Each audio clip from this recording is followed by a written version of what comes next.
तुझे करके दिखा दूंगा, किसी धोखे में ना तू रहना, तुझे पल में भुला दूंगा।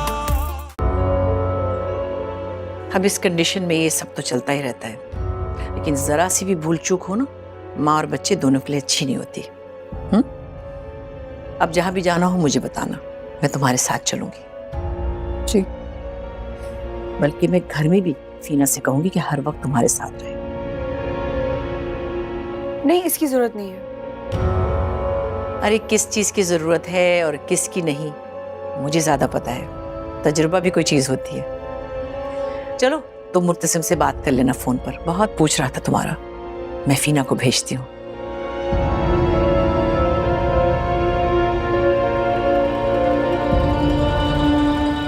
उसे पूछोगी नहीं कि मैंने ये झूठ क्यों बोला कि तुम डॉक्टर के पास गई थी? क्यों? उस सच को छुपाने के लिए जो अभी थोड़ी देर पहले मैंने रेस्टोरेंट में देखा।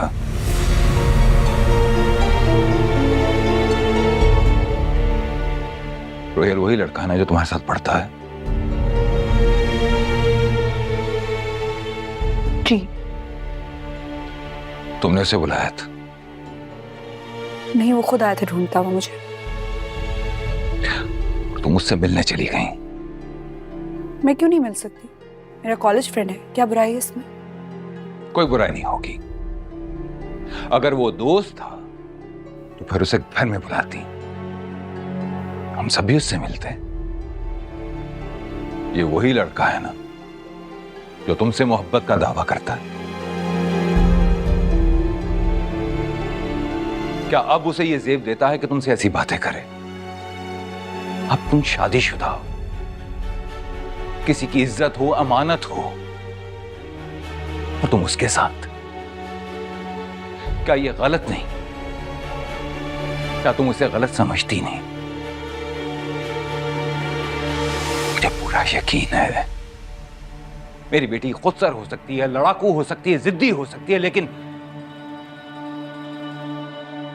बदकार नहीं हो सकती।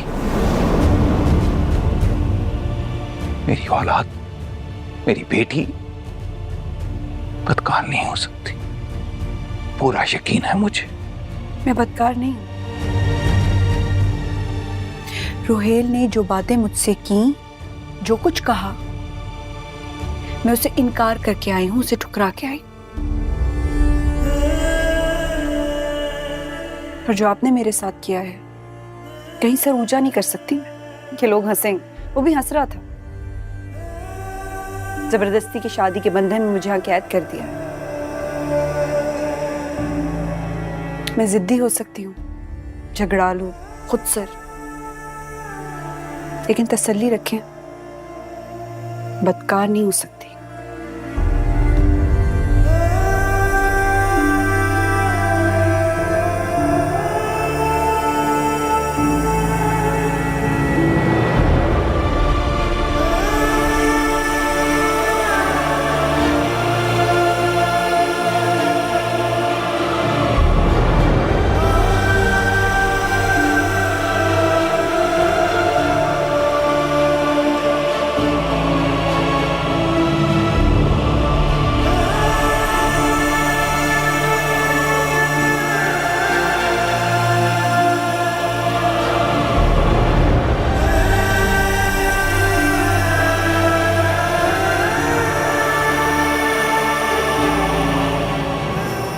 अगर शादी का प्लान बनाना तो रोहिल बेचारे के बारे में थोड़ा सोच, क्योंकि मुझे लगता है कि वो तुम में इंटरेस्टेड है। पागल हो गई हूँ, वी आर जस्ट फ्रेंड्स। दोस्त तो हम भी हैं उसके, लेकिन हमें तो कभी उसने टाइम पे विश तक नहीं किया। तुम्हारे लिए तो तैयारियां हो रही हैं, मतलब कोई तो बात होगी ना सबा। क्या पता आज शाम को तुम्हें तुम्हारी सालगिरह पे प्रपोज भी कर दे।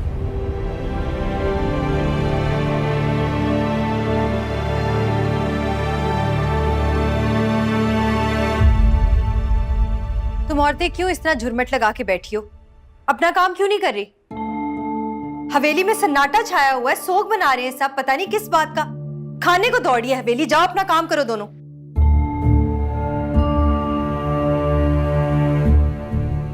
माई, मेहंदी पड़ी है? मेहंदी जी है। घोल कर लाए, मेरे हाथ में लगा दे। भैया बीबी आप मेहंदी लगाएंगी? हाँ, क्यों? अभी तो इस घर में मौतें हुई हैं, क्या अच्छा लगेगा आप हाथों को लाल करेंगी? मसला क्या है माई?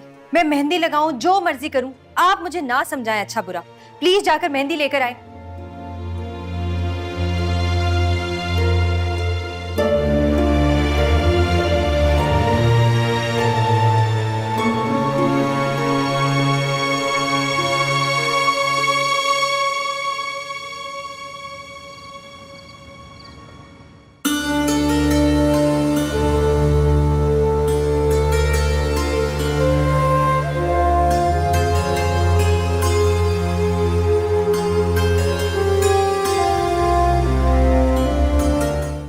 तो तुम इस कमरे में रह रहे थे उस चुड़ैल मीरब के साथ?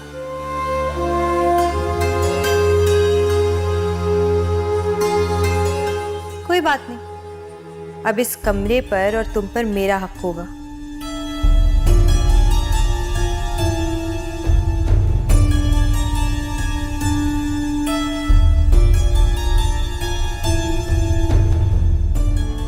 दिल तो करता है तुम्हारी हर चीज को आग लगा दूं मीरब। ना कोई चीज होगी, ना ही याद आओगी।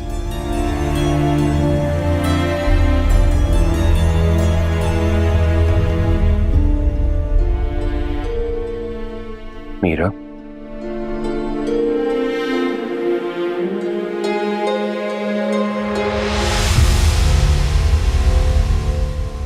सॉरी। मीरब जैसी लगने लगी हूँ मैं तुम्हें। हाँ, वो बस कपड़ों से धोखा खा गए। जल्दी में निकली थी तुम्हारे साथ, इसलिए सामान पैक नहीं किया। यहाँ आई तो देखा मीरब के कपड़े पड़े हुए। तुम कहते हो तो चेंज कर लेती। okay. वैसे बहुत याद आ रही है तुम्हें। हाँ, एक्चुअली कल से बात भी नहीं हुई उससे। वैसे अब तक तो उसे पता चल गया होगा। कॉल कर लेनी चाहिए थी उससे, तुम्हारी खैरियत पूछनी चाहिए थी। बिजी होगी, और वैसे भी अब तो रात हो गई है, सो गई होगी। वाह, क्या मोहब्बत है मीरब। अगर तुम्हारे सामने खड़े होकर तीर तुम्हारे दिल के आर पार कर देना, तो भी मोहब्बत की लाज रखते हुए बोलोगे कि मोहब्बत के हाथों मारे गए तो शहीद हुए। ऐसी ही होती है मोहब्बत। हाँ, ऐसी ही होती है कमबख्त मोहब्बत। मुझसे बेहतर कौन जान सकता है, लेकिन उससे भी तो हो ना। उसे है, कहती नहीं है, लेकिन एक दिन कहने भी लगेगी, चिल्ला चिल्ला कर। चलो देखते हैं कौन सा दिन होगा जब कहेगी मीरब चिल्ला चिल्ला कर। कोई काम है तुम्हें? था तुम, लेकिन रहने दो। आया, सो जाओ। तुम भी।